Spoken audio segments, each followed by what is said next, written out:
السلام عليكم ورحمة الله تعالى وبركاته. كسر هذا channel كينا الناصر كلمة توكساب صنيعي English to Somali useful conversation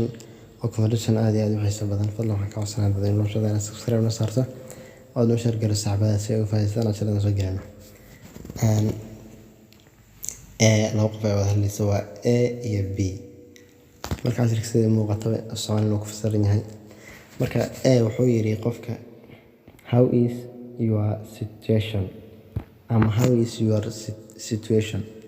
waa sidee xaaladaada xaaladu waa sidee B wuxuu yiri qof kale not bad ma xuma not bad ma xuma wuxuu yiri I am fully ready to make practice waxaan aad iyo aad diyaar ugu ahay inaan practice kula sameeyo in order to show you your poor ability of speaking English si aan ku tuso daciifnimadaada xagga luqadda Ingiriiska waxaan si buuxda diyaar ugu ahay inaan kula yeesho wada sheekaysi si aan ku tuso awooddaada hadal xagga Ingiriiska macnaha daciifnimadaada and B wuxuu yiri I have more power to defend myself waxaan leeyahay awood aad iyo aad u badan waxaan isku difaaci karo I have more power to defend myself waxaan leeyahay awood fara badan oo aan ku difaaco nafsadeyda wuxuu yiri what must you do if you are a student waxa waajib kugu ah ama maxaa kugu waajib ah haddii aad tahay qof arday maxaa waajib ku ah macnaha inaad qabato ka arday ahaan adiga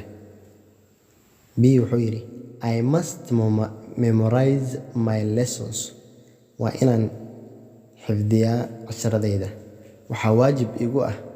ah waajib in aan xifdiyo casharadayda marka halkan waxa ka qaadanaysaa arin dhiirigelin ah si aad macnaha casharkaada u xifdiso wuxuu yiri qofka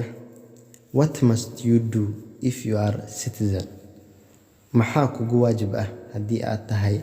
muwaadin maxaa kugu waajib ah sameynteeda camal B wuxuu yiri I must defend my motherland waxaa waajib ugu ah inaan difaaco dhulkayga hooyo marka insha Allah taala casharka video idinku dheereemayo halkan ayaan kusoo gaabinaya fadlan haddaad igala cusub tahay subscribe noo saar haddaad horey inoo joogtayna share tay like tay noo badi السلام عليكم ورحمة الله تعالى وبركاته.